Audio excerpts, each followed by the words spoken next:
Hello, I'm Doug Roaring. I'm here in Juniper Level Botanic Garden, the home of Delights Nursery. I'm standing in front of one of our native asters. This is used to be Aster hemispherica. The selection is baby blues. Taxonomists not too many years ago took all the native North American native asters and moved them into 5 or so new genera being the plural of genus. And none of our native asters are asters any longer. Most of the common asters are in the genus Symphyocarpa, which I don't think is quite as easy to say as aster. And this beauty is in the genus Eurybia. Aster was a simple word. It was a descriptive word because it's referring to stars, as in astronomy, astrology, stars. But so it goes. Don't give up on the common names because common names nowadays are more constant than scientific names in many cases. And certainly we can still refer to these as asters using aster as a common name. But this is a species that's not native to North Carolina, sort of native to the central Midwest. And when you come south, when you're south of the Appalachians, it spreads into Georgia and Florida. So it's widespread, but not native to North Carolina. It's the middle of August, so I'm always happy to have anything that looks this beautiful in the worst part of the summer.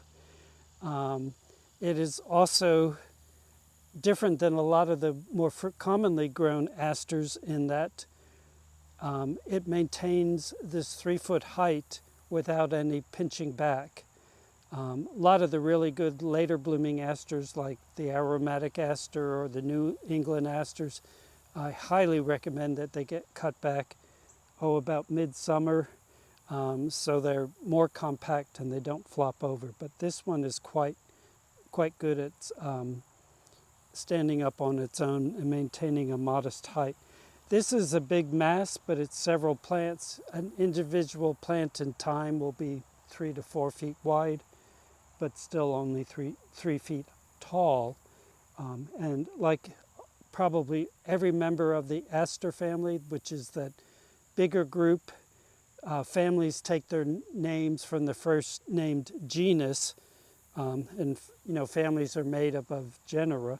But the aster family are phenomenal for supporting pollinators, and I guess I'm a little bit scarier than usual today because I'm not seeing a lot of them on now. A few skippers. I've seen the beautiful red admiral butterfly on this yesterday, but normally a lot more are visiting this one at this time.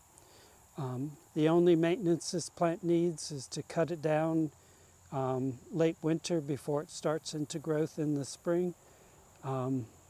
Certainly, if you want to share it with somebody or have more plants in the garden, you can just easily divide it by chopping a shovel through the crown and replanting the part you liberate from the main plant.